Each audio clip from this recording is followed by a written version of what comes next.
Today we're speaking with Dave Snyder. The interviewer is Mike McGregor from the Grand Valley State University's Veterans Oral History Project.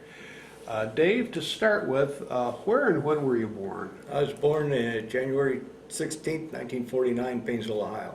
Painesville, Ohio. Right. And did you grow up in Painesville then? Yes, I did. Okay. What did your parents do? My dad was a delivery driver, and my mom was just, stay-at-home mom. Did you go through school in Painesville? Through high school, yeah, graduated high school. And what year did you graduate? 1967. Were you involved in anything in high school? Yeah, it was track, wrestling, and that was about it. Yeah. Okay. Now, after you graduated, what did you do? I wound up working at a gas station for a while, and I worked at a auto parts store for a while, and then just got a job at a factory in Euclid. That's when I got drafted. Mm. So, What factory was that? that was a dress-a-graph, mold-up used to do that. Okay. Well, before you, while you were in high school and the year or so that you were out before you got drafted, were you aware of what was happening in Vietnam? A little bit. Didn't follow it real close until one of my friends got drafted in '67, and then started paying a little bit more attention to what was going on. And when you got out of school, did you think you were going to get drafted? I figured I would before it was over. Mm-hmm. Okay. And you said you were out about a year, and then you got drafted? Right. Mm-hmm. Okay. So you got your draft notice. What happened? Wound up going to Fort Campbell, for basic and that, and then after Fort Campbell went to Fort Sill, artillery school. Okay. What induction center did you go through? Went through the one in Cleveland. Mm-hmm. Okay. So from while you were at the induction center, did some of the guys try to get out of the service? People were pulling little tricks and things. There were a few, but the one I always remembered was one they brought in that had already got away once. They brought him in handcuffs to take him back, so I always remembered him. Okay. And how did they send you from Cleveland to Fort Campbell? We flew in a small charter plane. Oh, okay. Okay, so you got to Fort Campbell, and now you're in the reception center. Right. Okay. How long were you in the reception center there? We were there, I think we had like a 1 week, just a 0 week they called it. And then after that it started regular training. While you were in the reception center, did they give you any idea what your MOS was going to be? No clue. No idea. No clue. So the only time I got to thinking that it's going to be a combat MOS is when they singled out, I don't know, probably 100 or 150 of us to take M16 training. And the bulk of the people didn't have to do it. So I figured, well, there's something up with that. And I was right, every one of us wound up combat MOS. Okay, now your basic training company, was it all draftees and enlisted No, it was guys? mixed. It is mixed. It was enlisted, draftees, National Guard. About what percentage of National Guard reservists were in there? That would have been a low percentage. I couldn't tell you, but it was really low. Draftees were probably the higher percentage of it, and followed by the enlisted. And how many were all the draftees and the enlisted people given the M16 training? No. So Just mostly the ones, I believe it was all the ones that wound up combat MOS. I got drafted with a real good friend of mine that I'd known since the 5th grade, and he wound up an MP and never left the country. He never took the M16 training. So you, the normal weapon you trained with was what, the M14? M14, then? that's correct. Mm-hmm. And then how did they work the 16 training then? Did they, after they singled us out, then we went out and did our own training on it and qualifying on it. I think it maybe took 3 or 4 days possibly at the most. It wasn't real long training. So on your range qualification, it was with the 16 instead of the 14? I had both of them. Okay. Both of them. Okay. Qualified with both, yeah. And at that time, were they still shooting at the pop-up targets? Yes. And that? Yes. Okay. Well, how did you like the 16 compared to the M14? I liked it at the time because it was a lot, lighter to carry around. At the 14, you could definitely tell it had a lot of kick. It had some poke to it. So while you were training with the M16 for those 3 or 4 days, what was the rest of the unit doing? That I couldn't tell you. Okay. I had no clue. So they were on their own thing, probably doing maybe a M14 or something else, just away from us. So what else were you, did you do in basic training? That was pretty much about it. Nothing odd. I think my friend probably had the oddest one, the one I got drafted with. Is he wound up in MP, and they had to know what you were doing, I think, at an early point, because the guy I mentioned that got brought in with handcuffs, they had him guard him with an entrenching tool all night, one night. Okay. And, told him, he moves, you get him. So you had, in basic, you had so many hours of classroom. Exactly, on, exactly. UMCJ and Right. that, and did they still have the hand-to-hand They had still had the combat? hand-to-hand combat. Bayonet yeah. fighting too? Mm-hmm. A lot of close order drill? Right. A lot of running? Marching and running, yeah. Did you have the infiltration course? We had that, Something yes. Mm-hmm. And one friend used to laugh at us because he'd always be loaded up on buses, and we'd always have to run to the rifle range, And I was like, well, you tired of running? Yeah, well, you're out of shape, keep going. Yeah, I did my basic training at Fort Campbell as did you? well in '66, Mm-hmm. and that was. I always saw buses going out and trucks going out, Uh-huh. and people were on them, but we It never was- got that on was our them. We had problem, to yeah. run, yeah. So that's so okay. You got out of about when in basic did you get your orders, or did you have an idea of what you were going to do for AIT? Really not until just when we were getting ready to get out of there. They gave us our orders, and that's, when I found out. And I really didn't even know for sure what field artillery was going to be. I talked to one of the drill sergeants. He said, "Oh, well, they're just on tracks, and you just stay in the rear. You never go anywhere." That doesn't sound right. And I was right. It didn't sound right. So you got your orders to go to Fort Sill. Fort Now, did you Sill. get a leave before you got? Yeah, got short to go to leave. It was AIT? only not much more than 10 days, maybe at the most. Okay. Yeah, That's if I from, recall. and then you And then reported down right to back Fort to Fort Sill. Sill. Mhm, Okay. mhm. Now tell me about what happened when you got to Fort Sill. Fort Sill was, I kind of liked it down there. It was, a different atmosphere naturally.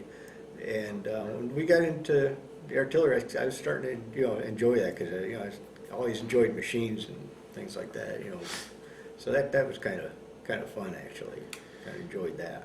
So how long did it take you to learn that they don't have artillery companies, they have artillery batteries? That didn't take long, but a couple of days. And a lot of push-ups, And right? a lot of push-ups. Okay, so now you were assigned to a training battery, and kind of describe for me what the training involved.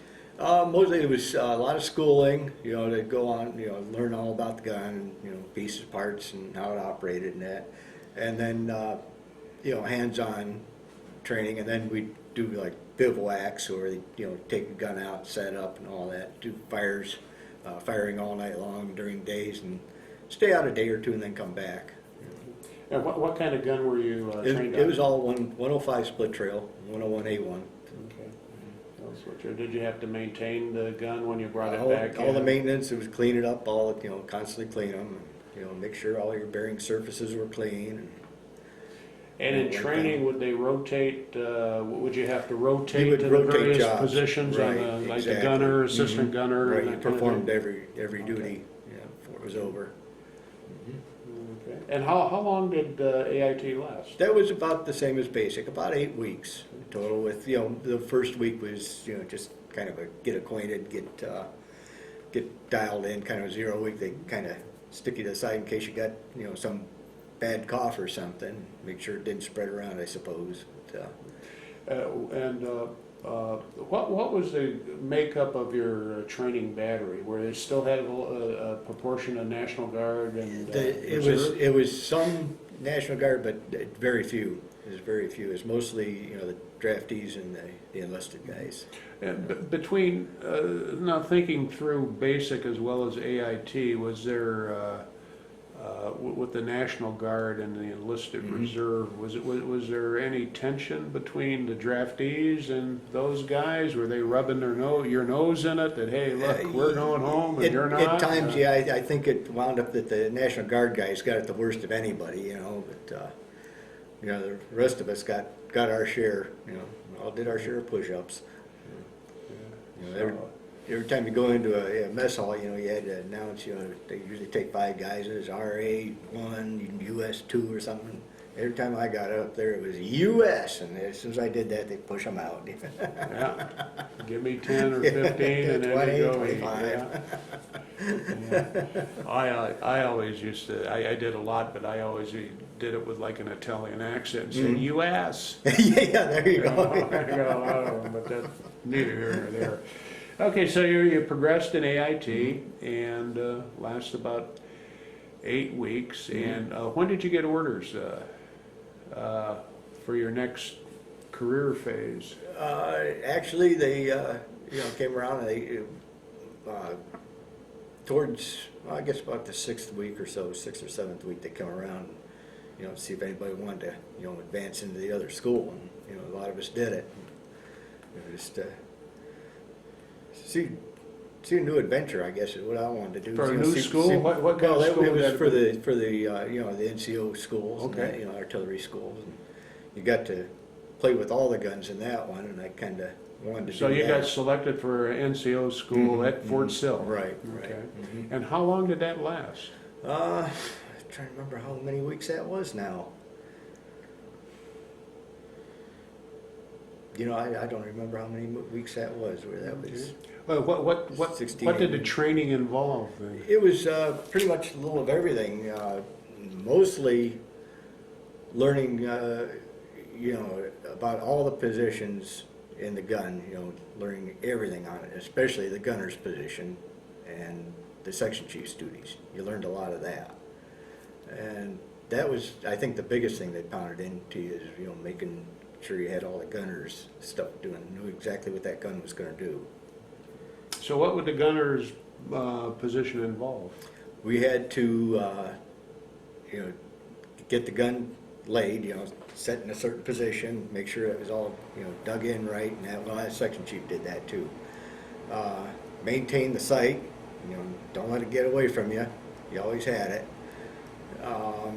We had to, fire the gun, which meant we had to, set the elevation, the up and down of the tube, and the side-to-side movement on it, and make sure that was aimed where it was supposed to be aimed, and make sure the bore sighting, was correct on it. And you would set your deflection by what, aiming stakes? Or We had aiming with the stakes, sight? we had a column meter, and occasionally we had to use a distant aiming point, where we pick something far away and Right. work off of that. Okay. Would you? You said you laid the gun. Would you? They touch about laying the battery, or? Yeah, exactly. And they'd have, like the chief firing battery be in a position, and then read numbers back and forth to you, and then. Okay. then But they'd did know they to- train you, and could you lay I the could do that, battery in yes. a pinch Yeah. if you had to? Mhm. Okay, that was pretty comprehensive training. Right, yeah, they got into it. We absolutely took, like a self-propelled vehicle, which I never wound up on, pulling the motor on it, changing tracks on it, we got into Oh, all so you that did too. everything on the SPs? We did as well. SPs as well, yeah.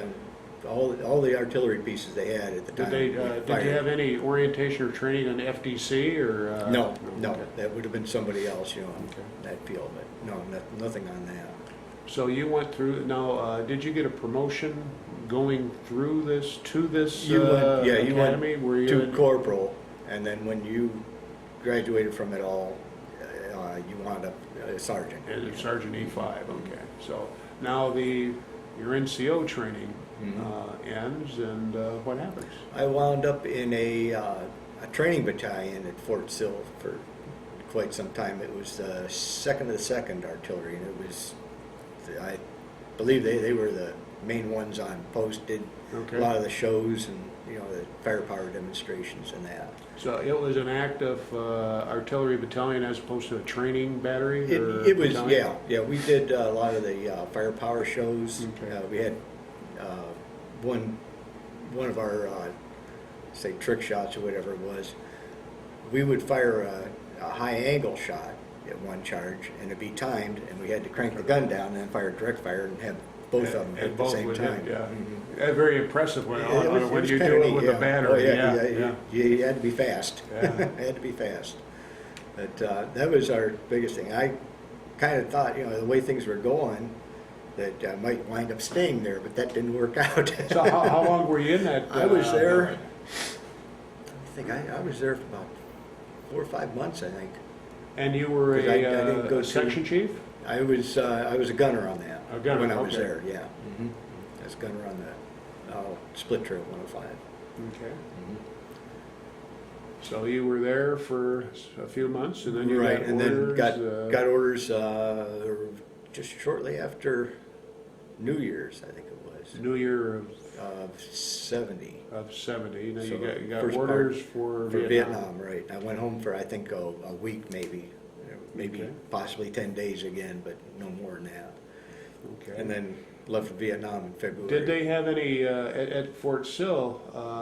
Now you're on orders to go to Vietnam. Mm-hmm. Did they have any specific RBN training for you at Fort Sill?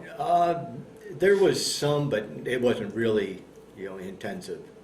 There was some training. What did that involve? It was just like trying to figure out what maybe some of the local customs might be. It was booby traps, different styles of booby traps you might encounter, and that Did they that still have nature. the ambush things there, where they'd ambush road march and things like that? They or- did another one where you had to kind of try to escape and get to a point there. Yeah, they did. We did that one time too. That was Okay. interesting. So that lasted what, about a week or so? That was only.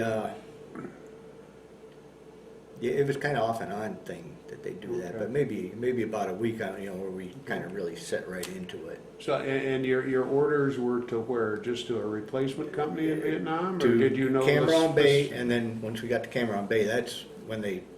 Okay. go for, So you got your orders, you tied up your loose ends, and had your Mhm. training. You went home, and then from Ohio, where did you go? We went to Cameron Bay. Well, we went to Fort Lewis first, Okay. and then from Fort Lewis we processed over to Vietnam. How would they now? Where were you issued your jungle fatigues and that stuff at? That was when we got to. Did we have that in Fort Lewis? I think we might have got those at Cameron Bay, Okay. but I'm not positive. So at Fort Lewis, how did they ship you guys out? We went on a private jet actually. And How would they select who was going when? that I couldn't tell you. Did you have did you have to make so many formations a day, and they'd call up the names of the guys who were going to be on the next flight? Basically, yes. Okay. It was. The whole group was kind of pretty much stayed together as we processed through. We all left at one Now, shot. as an E5, did you have enough stripes to fly first class on that, Oh, or- absolutely not. Did they have a first class? I on that doubt plane? it. I know when I went over, the officers and senior NCOs. Oh, they might have been stayed up there. First class, yeah. We were allowed close. Okay, so you flew into Cameron, Mm-hmm. and what was your first impression of the country when you got in? Probably the smell. The smell hit me first. When they opened the door of the Yeah, plane? yeah. Mm-hmm.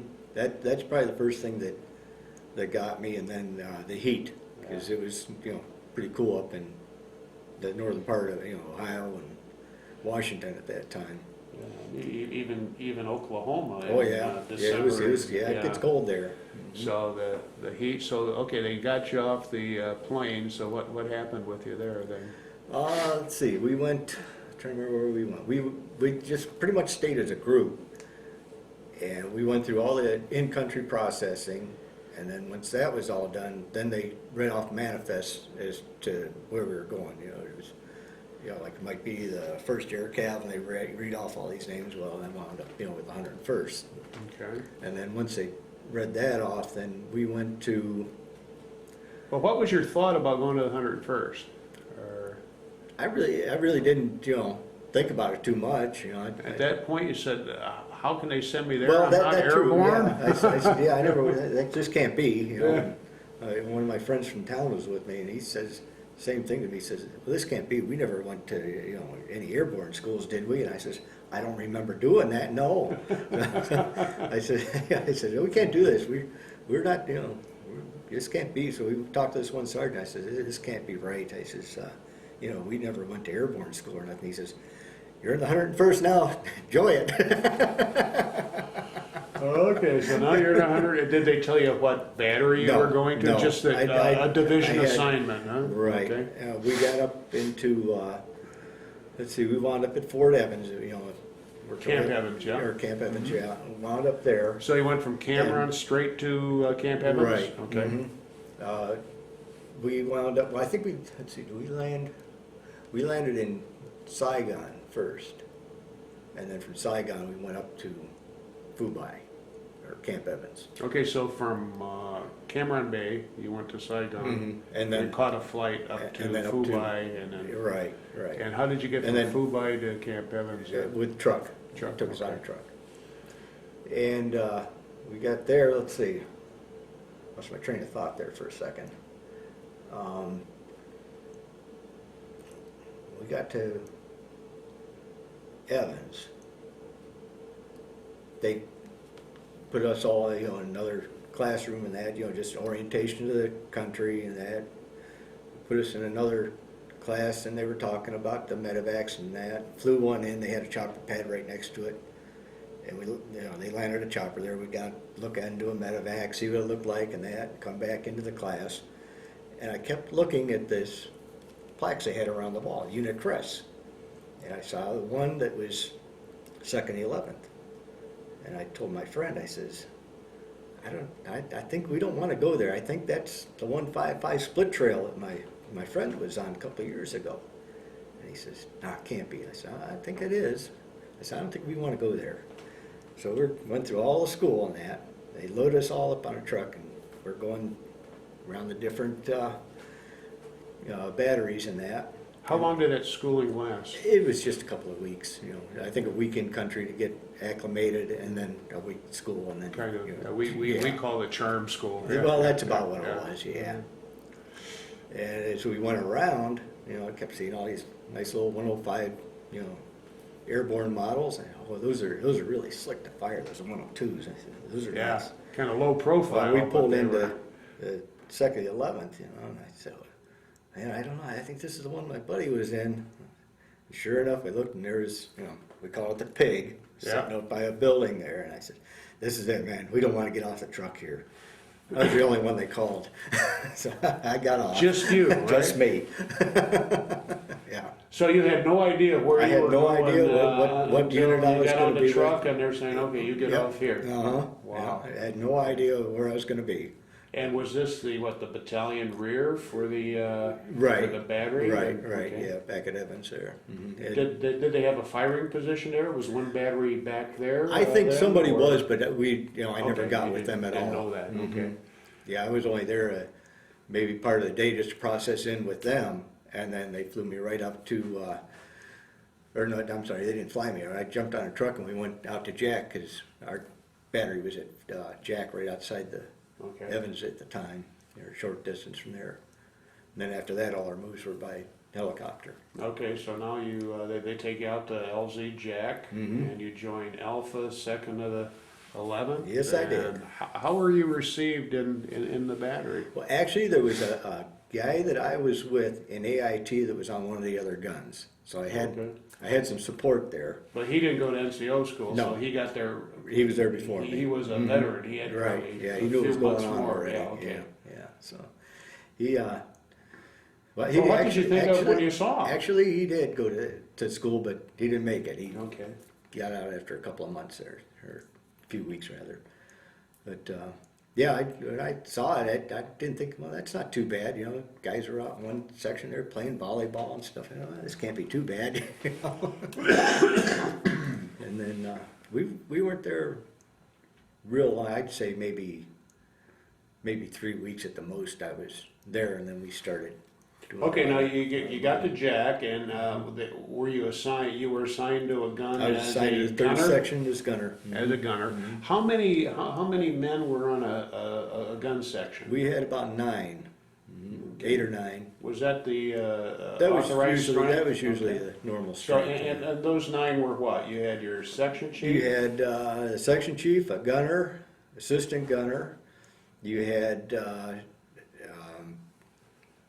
2 guys on a tray, a rammer, radio man, and then you had one or two guys working the ammo. Okay, the tray was that's how they would bring the ammo, Right, up to the projectile gun. To there, Mhm. okay. And the radio was what? Was that where you'd get your Yeah, firing it was data just a from? ground landline. Okay. They gave us You our get data your and stuff. information from Right. FDC. Okay. Right. Now, would the gunner set the elevation or the Deflection and the quadrant? both or of them. He'd set the quadrant and You deflection. did both. So what did the assistant gunner do? He had, we had separate loading ammo, which meant you had to load the round first and then the powder, and it took a primer and a firing lock to touch it off. So his job was, get the breech open, get the primer and the new firing lock, wind the firing lock in, get the breech shut, and ready to go.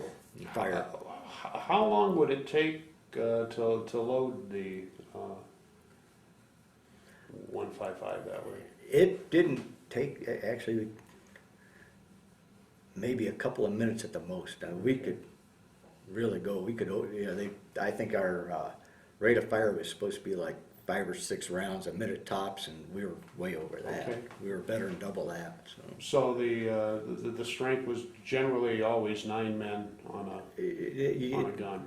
Right at first, but then it wasn't. It trimmed down quite a bit. And how many guns would you have in the battery? 6. 6. Okay. So okay, you joined the unit at Jack. Now you're a gunner. Did you have any problems being accepted by the gun crew? How did that work? Not terribly. It worked out pretty good. I mean, big guy coming in and, couple of them had a little bit of an attitude, but actually wound up, pretty good friends with, just about all of them in a, fairly short time there. We just kind of clicked pretty good. Kind of got introduced to a lot of the guys from the guy that was already there, and that helped a lot. Yeah, that's good. So you were there then for what, a couple weeks, and then did you move? Probably about 3 weeks, and then we moved, and now how did you move? it was all by helicopter. Okay. Usually it'd be a Chinook that'd take our gun out, one would take the gun, and another one would grab our ammo, or one or two would take our ammo, and somebody else would get, like the. And would you ride in one of the birds that are either taking the gun or the ammo? Usually, we sometimes, most of the time we'd wind up in a Huey. Okay. And fly in that way. I think when we left Jack, we did wind up getting a bunch of us into a Chinook, as I recall. And we went out that way because there's a lot more room to, load up there at Jack. But after that, it was mostly, they threw the gunners in a Huey, and we'd fly in with, the gun sights and that, and be there just about the same time the guns would land. Would you send an advanced party out to? Would somebody go out to tell them where to place the guns? Yeah, someone usually went out there. It was usually like chief firing battery. Chief of smoke or somebody? Yeah, would do that? he'd Okay. be out there doing that, telling them where to bring, which gun was supposed to be where and that. So you would go in, you join your gun. Now, what would you have to do to get? First thing we had to do is, get the trails opened up and everything, and get it so you could fire it if you had to fire it. Next thing was to get it jacked up, off the ground, and we'd start, once we got jacked up off the ground and that, we'd start, marking out, we'd put a dummy round under it, and we'd spin the gun around and let a trail drag, and that's where we knew to dig the parapet for the track, or the trails. Mhm. And then once we did that, we'd just start digging and Fill get the it set up. sandbags? And then once we got it dug in, then we'd raise the gun up higher. We had stacks of old ammo pallets that we used to nail together to get the gun way up off the ground for high angle shooting. Okay. Get the higher elevations. Did you have a base plate that had the? Yeah, there was a base plate that secure the gun it down wasn't. before after you jacked up the. No, it wheels, was or no? just setting on top of the pallets. Oh, okay. The base plate. Okay. It wasn't nailed down to them or nothing. Okay. But- Would you get much movement then when you fired? It'd shake you around pretty good. Okay. But so you got the whole weight of the gun off the tires when you do that. It's like, Yeah. Yeah, it's pretty set up heavy, as a, yeah. tri-point there. Okay, so then It'll move around. you dig the gun in, and then Mhm. what, you would, This- how about living quarters? Well, Do you have to, the first thing you did is got your ammo bunkers straightened around. You get those all sandbagged and set up.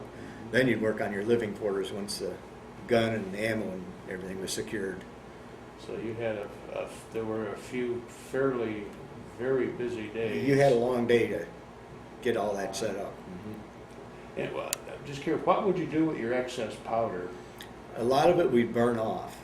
You know, we'd put into a pit and burn it off. But now, like if you're in a firing mission, you don't, if It you're just, firing a lot of we long usually have rounds- a powder pit dug. Okay. And we just keep Just throwing throw 'em it, in yeah, there, try, okay. as we could. You know, a lot of times if it was hectic, you know, the powder would just be around.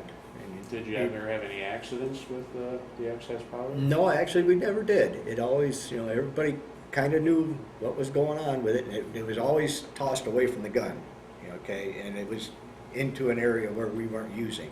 If we did have to just, you know, throw it before we could get it over to the fire People knew pit. not to flip or sit. Oh, yeah, yeah, that didn't happen. Okay, so you dig in, and then you're on a, okay, your first move. About how many fire missions would you have a day? It varied. There were a lot of days where, you know, it was kind of constant. Other days, hardly any. It depended on what was happening around us. You know, if it was a contact fire mission, you know, you were in till they were. Would they be battery missions, or just a couple guns? It'd change. or- Sometimes the whole battery. Other times it'd be just a couple of guns firing on a position. You know. Then after you got set up, would they register the base piece? Were they trying to Yes. do that? Okay. Right. Yeah. All that'd be all done. And Yeah, were you on we base we were piece? that at times. Yeah, it'd vary. base Yeah, piece, we'd okay. been that a couple of times. You know, when I was over there, they'd get everything set off of us.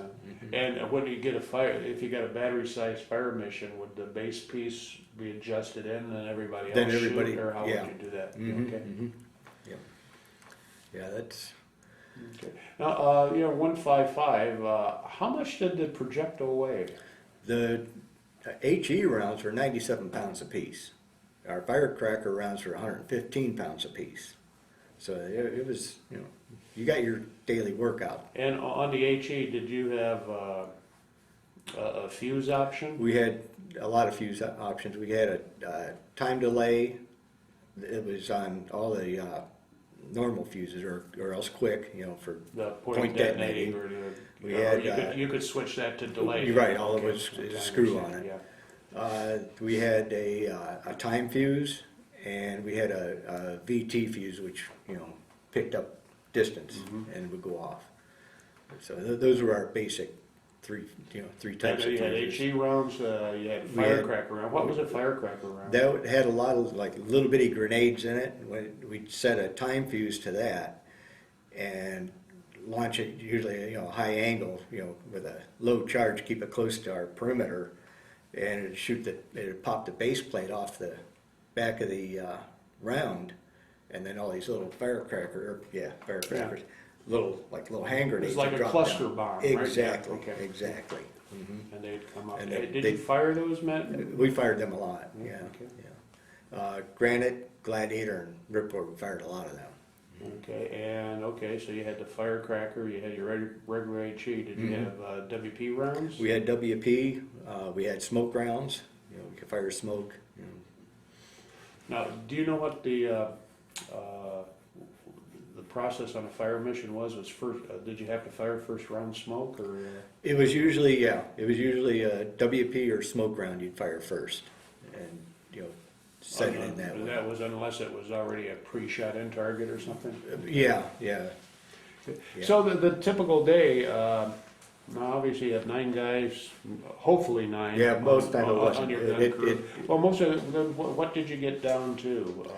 There were times, you know, when we were helping other people, and our average would be like, you know, maybe 3 or 4 guys on a gun, you know. Wow. We were asking for people from the rear to come out. You know, we got other people volunteers. We had a couple of guys from the 105s that, you know, got blown up in Ripcord there. A couple of them wound up with us, and yeah, it was, you know, it was funny how everybody just kind of pulled together. and just did what you did. You know, somebody was short on a gun and we weren't doing something, we send a couple guys over and, you know, help them out a little bit. Okay. So you left Jack to go out there. Then what happened? We bounced around to a lot of different fire bases. A lot of them I don't remember now. We got most of the ones we were on. It was, you know, pretty quiet. We fired a lot of missions and that, but it was when we got into Granite that, you know, things started changing. Yeah. When was that? That would have been May. Okay. So Yeah. May Yeah. of '70. End of April or so, we probably got to you know, Granite. Okay, so end of April, first part of May, you air moved into LZ Granite. Was there any other artillery there when you got there? Or? I was trying to remember if the 105 battery was already in there, and we landed in there, set our stuff up, and, you know, fired with them. And then after that, we went in. It's been the end of May. We went to. God, I hope these dates are close anyway. Go ahead. Went to Granite. We wound up on Granite until they evacuated us out of there, and that would have been in June. In June, we went up to Ripcord. Okay, was there a lot of action at Granite? Granite, we had a bad night there too. A lot of sappers and wire and that. Okay, and so what was your artillery We were role? We were firing in LZ defense. There? Yeah, we were firing illumination and firecracker rounds on that one into, you know, illumination, then firing our one area responsibility, you know, covering the wire and that. What was the terrain like? Was it? It was hilly. Clear? Yeah, it was hilly. The hills were barren. Below the hills, it was thick. Okay, so you weren't firing the firecracker and the thick stuff, were you? No, it was up towards. We kept it up towards our wire. Yeah, everything's up, Okay, you know, so, towards the wire. illuminate. How many guns would be firing? Usually it'd be one gun on illumination, possibly two if they were in opposite directions, but usually it was one guy. And then the other guns would be They'd be doing missions. right. They'd be firing support. Now, so each gun section had their own machine gun. Exactly. We had our own machine gun. We 79. had our own 79. We had guys that, you know, would be out on our perimeter of our area with, you know, the 60 and the 79.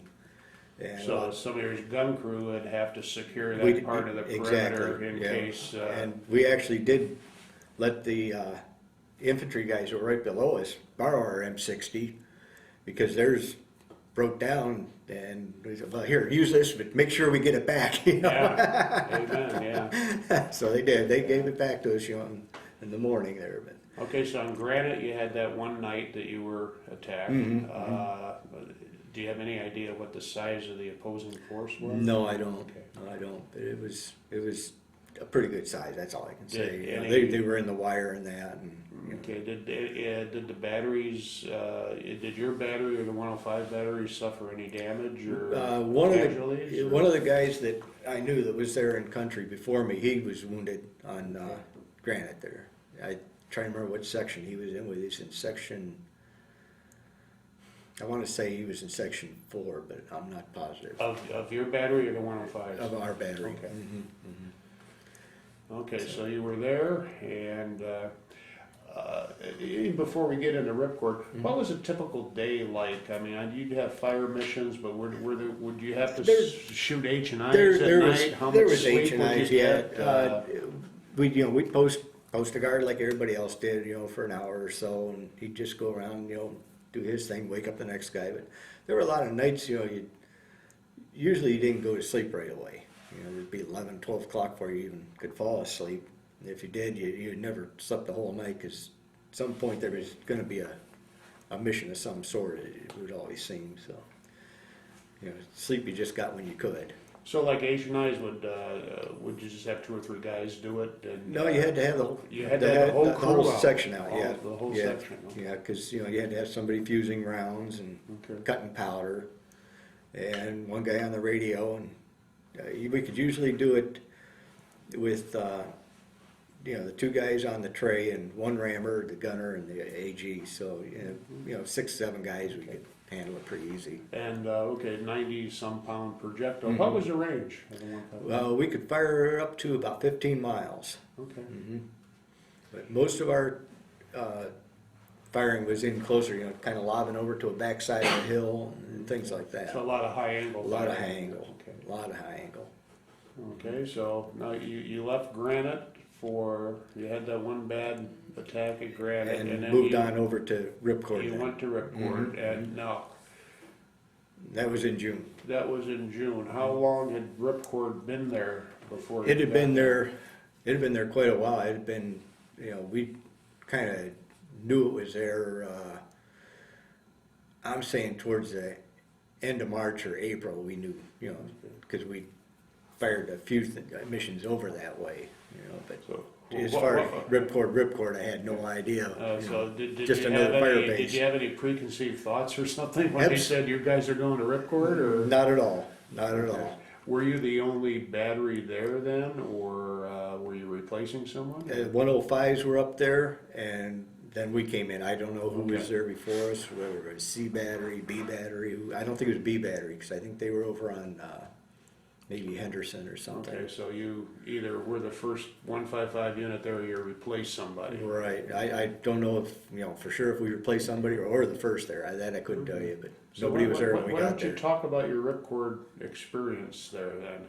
Well, when I first got there, looked around, and I thought, man, it's kind of pretty up here. And it was kind of nice. You get up in the morning, sometimes the clouds would be so low, it looked like an ocean of cotton Yeah. down the bottom. And then, it finally burn off, and you could see the valleys and that. And it was kind of nice. And I kind of enjoyed it a little bit. But some of them days it was so windy up there, you couldn't stand it. We catch the high altitude winds there for some reason, whistling up through them valleys and that. It'd take your hat off for sure. But it was to start with, it seemed kind of nice, up there. We fired a lot of missions from there. Well, how many rounds a day would your battery, or would your gun expend? We can extrapolate the battery. It varied. It could go. Usually, I would say it was probably less than 100. In a day is a normal day. Probably It's 100 for one gun. Yeah, probably. That was a busy day. Okay, the normal days, I would say it was probably maybe anywhere from 25 maybe to 45 rounds, something like that. A lot of times it was less than that. Just depending on what was happening around us and that. So, and all your ammo would be. it was all flown in. supplied. All came in by chopper. How many rounds would be on a chopper load? Do you know? No, I'm really not sure how much was in that sortie. But, let's So see. would they set 'Cause that let's ammo see, down in the battery area, or would you have to hump them up from the LZ? We Or? brought them up from a chopper pad. Usually the lower chopper pad. They set them off kind of to the side there. And how would you get the ammo up? Carry it up. You carried it all. We'd usually take round on each shoulder and head up the hill. You put one on your shoulder and have somebody else stick the other one on it and take off with it. When you got up, just So you have 194 pounds on your back. yeah, yeah, And walking up a hill. and walking up a hill. Okay. Yeah.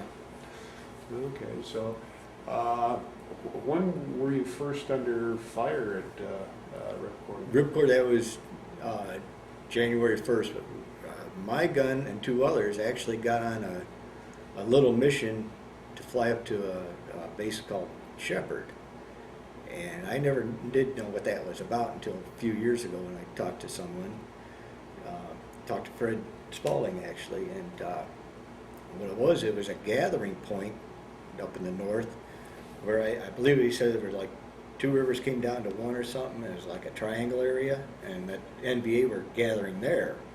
And that's what we fired on, did a quick strike up there, 1-day strike.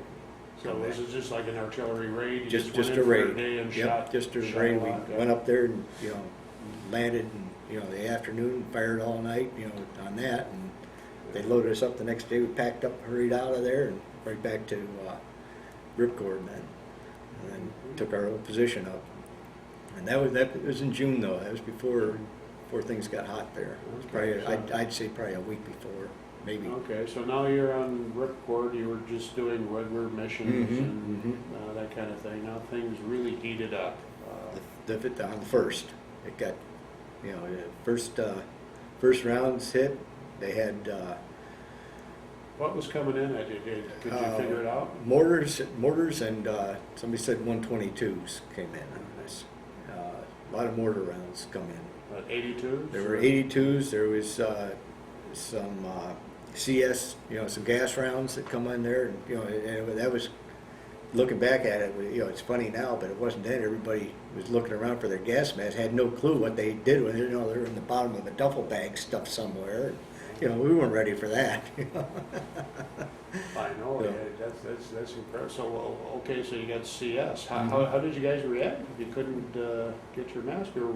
Well, you could, you kind of function. I mean, it's like, base, basically. You just kind of grab your shirt or whatever and put it up over your mouth. It wasn't like the tear gas chamber in basic training? Then? No, wasn't that bad because it was in the open, so okay. a lot of it was dissipating. So, yeah, but it was enough to get you teared up pretty good, though. Okay. Yeah.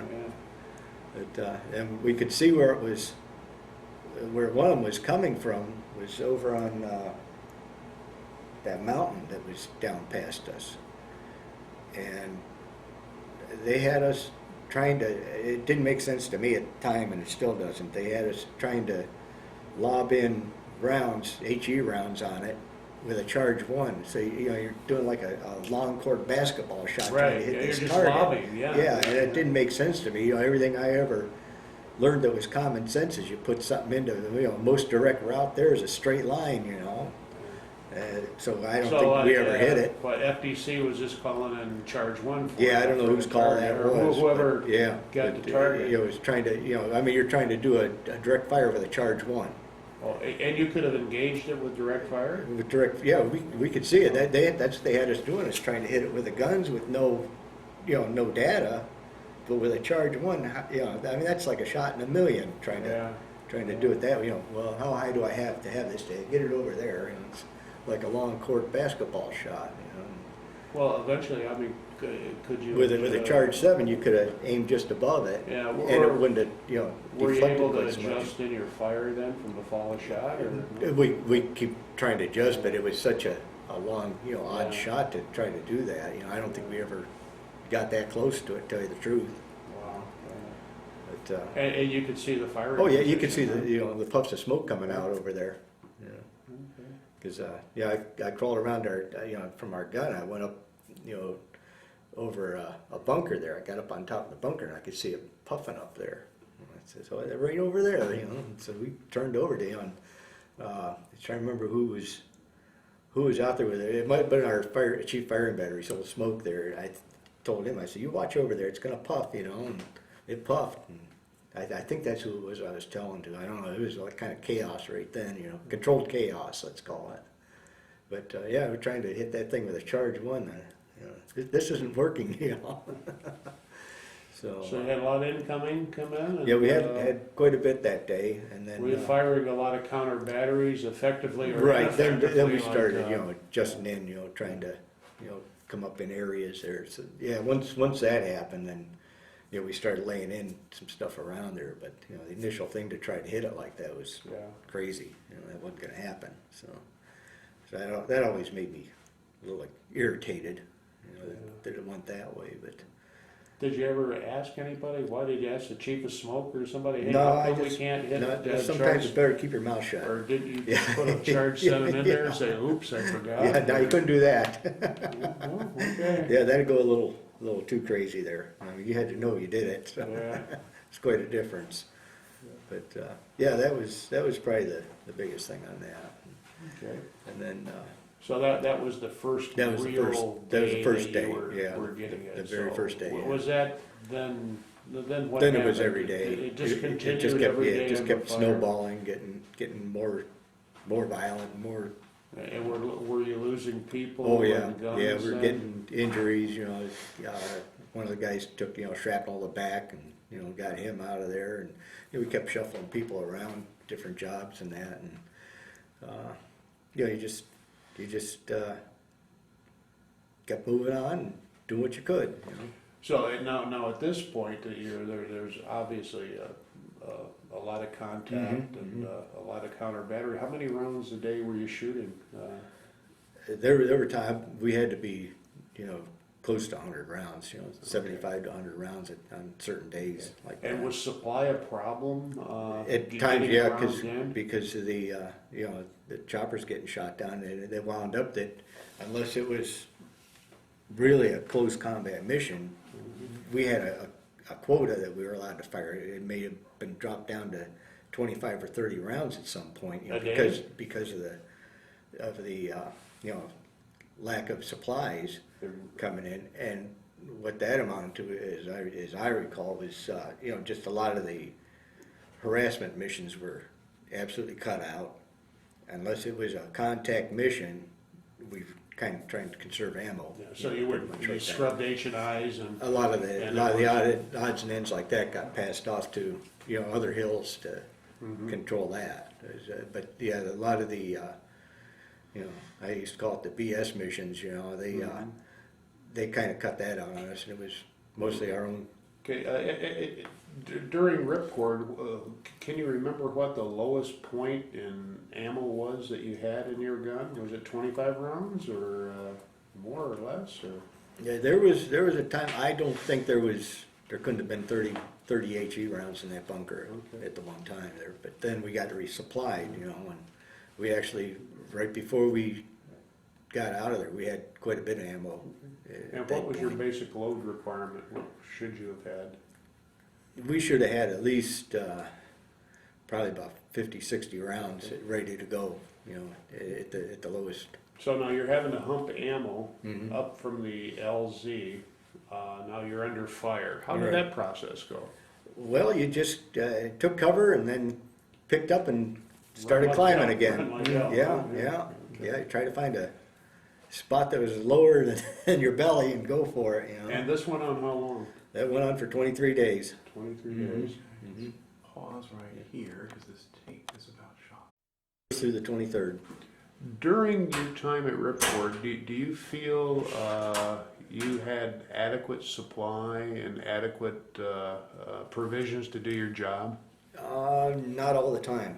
Not all the time. And that was, just because of the situation where they couldn't supply us all the time. With the weather, a lot of times the weather had something to do with it. And a lot of times, just the choppers getting shot down and that, they couldn't get supplies to us. So the daily routine was basically the same thing for the 23 days that you were there? Yeah, pretty much, but yeah, you kind of adjusted on the run as to what the situation was on a given day. Like, the day that they shot down the helicopter there on the 18th, that was it was just get out and shoot what you had to, which wasn't very much because everybody kind of hunkered down on that one because there was so much going off right then. And then after that, it was just clean up the area because our rounds were all over, scattered from bunkers blowing up by us and that, and we had rounds laying all over the place. It was just blown out of bunkers. So you got that all policed Got up? that spent the 19th pretty much policing that up in between fire missions and that, getting that cleaned up. And then I believe it was about the 20th. They had over on Hill 1000. They told us it was a pack howitzer that was firing at us, and we could see the rounds going over our tubes. It was my gun and one other one, I think it was Section 4, that just happened to be pointed that way. We were set for high angle, and we could see the rounds going over. So there's the one time I never asked any permission. I just, my section chief wasn't there. I was a gunner, and I says, get me a, HE round, charge 7, we're dropping the tube, and I could see the guy ahead of me was doing the exact same thing. We loaded up them guns, both charge 7, touched them off at exactly the same time, and we got it. Whatever it was, we got it, and we heard it was a pack howitzer. Oh, really? Yeah, you could see the rounds, getting closer, coming down. They fired down 3 or 4 rounds before we got him. So. And you could see it. So, how often would you fire direct fire in missions? We fired support it of the LZ? one other time. We were firing pretty much a direct fire, and that was when I'm trying to remember what the date was. I believe that was before the 18th, possibly. They had the big battle on Hill 805 next to us. Well, my gun just happened to be in a position between 2 bunkers where I could get just a sweep of Hill 805 by taking it off the jacks or off the blocks it was jacked up on, and pretty much putting it on the tires and with the jack platform, against the ground. You could depress the tube that much? I could get it low enough to get a little bit of a negative on it that we could actually fire on that. So it was the 105, the 105 that they had over stuck on the side. I believe he was on the side of the hill, I think. And our gun and a quad 50 that would have been up to our left. We could all fire on that, and we fired all night on support on that. And it was just by chance that right between those 2 bunkers I could see the hill, and that's what that amounted to. But that was quite a night. I can remember seeing our guys, the red tracers going this way, and then you'd see the green tracers going the other way, and a law go this way, and RPG go the other way. It was intense. It was you had almost a front seat. Oh yeah, it was front seat all right.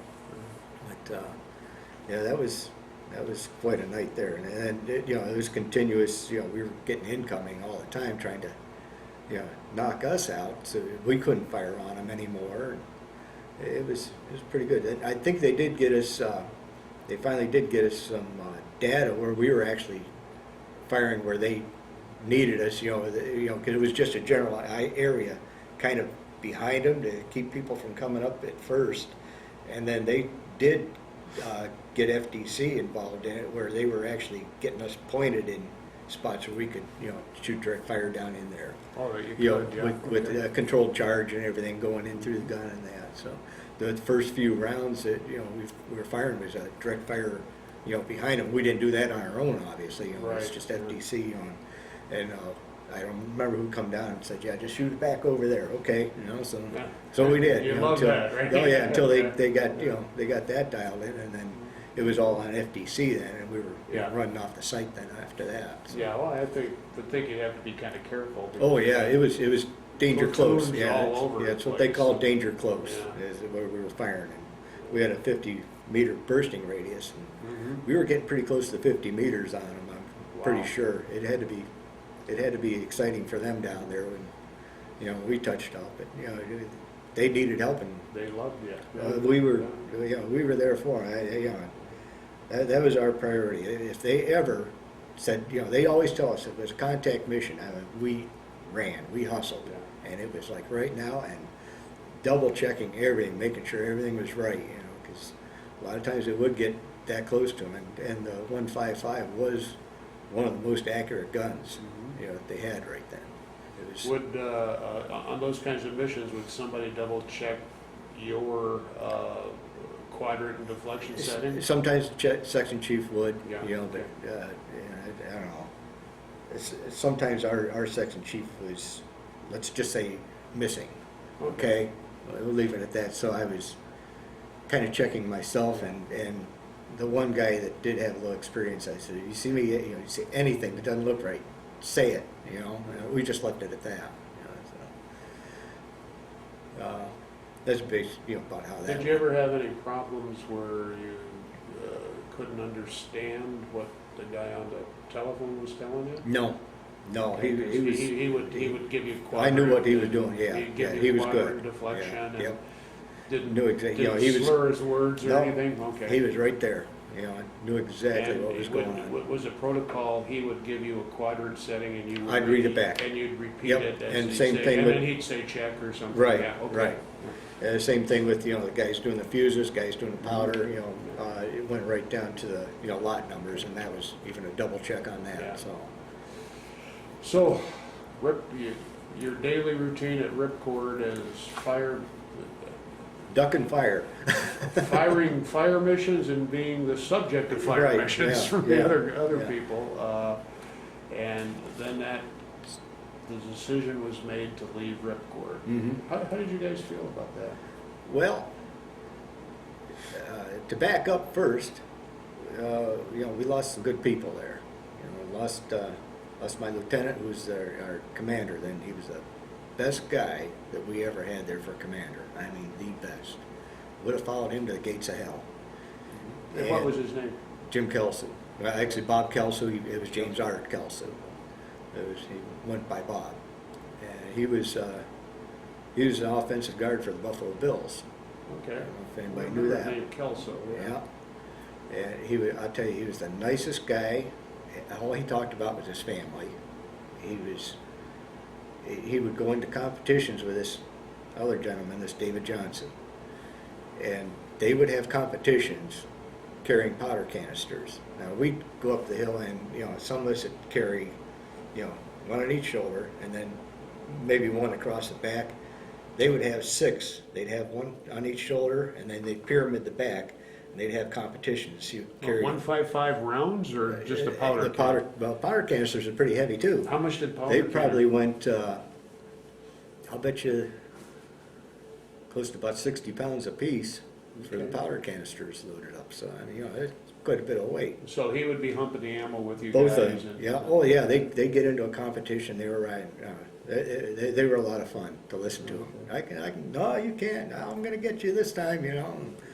They'd have competition all the time, and they unfortunately both got killed by the same round. It's an incoming kill. On the 21st. Yeah.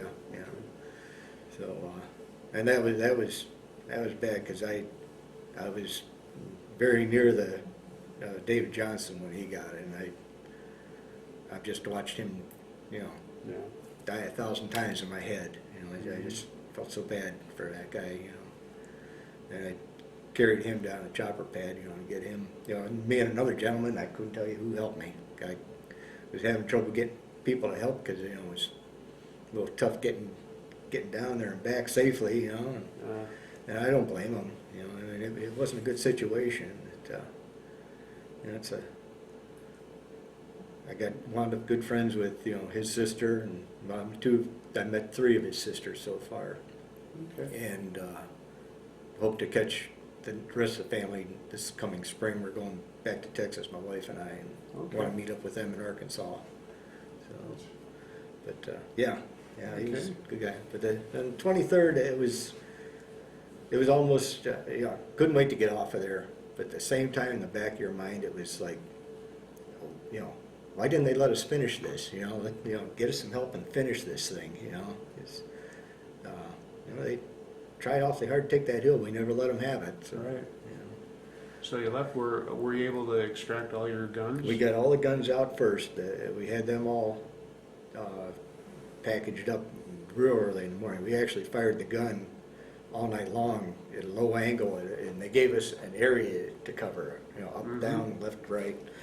And we were actually hand ramming the gun all night long. We didn't, bother with the tray. Just get it up on your shoulder and throw the round in the tube and throw some powder and, continuous all night long. We fired up, as much ammo as we could. Just, So you wouldn't have to backhaul it, right? well, that and keep it out of their hands too at the same time. Plus, try to do a little suppression fire as we went along too. And we did that, and then when we got out of there, I couldn't believe it. I was still standing up, is what it amounted to, and it was kind of funny. I mentioned the chopper pad at the classrooms that they brought the medevac. Yeah. Well, that's where they happened to land us. And Oh, it was really? me, Doc Savoy, and I don't remember who the other ones were in that helicopter to this day, but I knew all of them. It's one of the, I just blocked it out. We landed at that chopper pad, and they had a class going. I come stumbling out of there, along with the rest of us, and our clothes are all tattered and bleeding and junk, and like I say, mine was nothing. I had a little pin stuck in my arm, and I pulled it out. I should have left it in there, wouldn't have done nothing. And we sat down there, and I just sat there on my M16 with this gun sight, tucked it into my flak jacket, and I looked up, and all you could see is these faces in this window, with eyes like dinner plates. Oh man, is that what we're getting into? So that was probably the, looking back at it, that was probably the funniest thing that happened that whole day, and just seeing their faces coming out of there. So you got back to Evans. Got back to Evans. Did the battery set up at Evans then? Or We stayed there just a little over a week. Okay. And then we went to, back to Jack for just a short time. And then we went to, back out to Firebase Ripcord, which was almost like a hotel then. They had the, Corps of Engineers come in and they put underground living quarters in Oh my and goodness. stuff. We never had that. It was always living, half a culvert, How long were living you in there? dirt. I was there, let's see, that would have been August, and let's see, end of August until when I left out of country, because we were starting to get into that time of year, it was starting to get socked in a lot. Yeah, and that. okay. So that we were into the part where you kind of stayed put pretty much at that point. So, was there much level of activity for you? Many fire missions? We still had a lot contact going missions? on. There was still a lot going on around the area. It wasn't quite as crazy, let's say, as it was for the summer and that. But we still had a lot of. It wound up a lot of H&Is and things like that. Any significant threats to the fire base? that you No, were not on, really. or- Not really. Not the whole time we were there. It was. I don't even remember so much as a mortar coming in there. Okay. It was, most of the stuff was a little bit away from us at that point. We were, firing support for other people, and I think a lot of the ground game and that kind of wound down a little bit after Ripcord too. It seemed. I don't remember as many contact fire missions and things like that after. So it's after mostly Ripcord. just H&I and Yeah. some general support here and there? Yeah, and that kind of thing? exactly. Clearing out an area before, someone would go into an LZ, things like that. Not much work because the LZ was always, was already there? It was already there, prepared, yeah, and had your parapets and everything? other than digging in the gun. And the funny part, we dug in the gun, the second time, we found someone's watch that fell into the recoil pit when it was rainy. We found his watch, like all those months later. It wasn't any good, but we found it, digging wasn't digging out still again. ticking, huh? It wasn't still ticking. I'll never Okay, forget that. So you finished your tour there, Mhm. and then it's time to come home. Come home. What was that process like? Well, I went back through Fort Lewis and processed out of there. Did you fly out of Cameron Bay or Yeah, back went down back to Long down, Bend, or? back down to Cameron Bay and then flew out of there. We got back, we went to Japan and then to Fort Lewis from Japan. And just processed out of there. Come home in the middle of the night and, caught a standby flight like 3 in the morning. Got back home and my girlfriend at the time, she was there. Her brother picked me up because I kind of wanted to surprise my mom and dad. And turns out they got some letters that got sent back ahead of me, so they kind of had an idea I was coming home then, because they didn't get the knock on the door, so they Yeah. knew I had to be all right. So I got home and then, no job or nothing. Well, did you laid get, off. were you released from service when they? Yeah, got back? they Okay. asked me if I wanted to, re-up, and said, no, I'm happy. Okay, while you're in Vietnam, what's your take on drug use there? Most in the rear. We didn't have a terrible amount on the hills. How about back at Evans? Probably a little bit. Evans, I knew there was some going on back there. Yeah, I knew there was some going on back there. But not so much out in the hills. It was pretty well policed, and especially due to the situation there. When it got so hot, I don't think people wanted to. Got to keep that edge a How little about bit. the latter part of your tour, where you're just kind of stationary? No, because kind we of were return, or- still out away from everybody. Okay, it was still. Yeah, we were okay. still away from everybody. It wasn't, the only time I would ever, really get a wind of it was, back in the base camp, more there than out in the hills. I mean, I'm sure there was some, but, it What was the ethnic makeup of your section in the battery? We had a good mix. We had there was some blacks, some whites. We had I think there was a Mexican kid in there. We got along pretty good. Was there any racial tension or? They kept trying to play that card, with us, and we just didn't get it in our section like that. We just didn't get it like that. Everybody had their job to do and stuff, and that was pretty much the way it was. If there was any tension, it always individual tension. Okay. It Just had people nothing- not had liking nothing- other people. as Yeah, opposed yeah, to- yeah, that type of thing. It just seemed to me like the batteries are all, our guns, we were all, we got along okay in that. Like our little gun area was our nest, and we didn't get out of our nest that often to go visit with the other guns, So, we all kind of, just kind of pulled together, we were all in the same situation, let's just get her done, Well, how would you characterize the morale of the guys in your section? The whole time?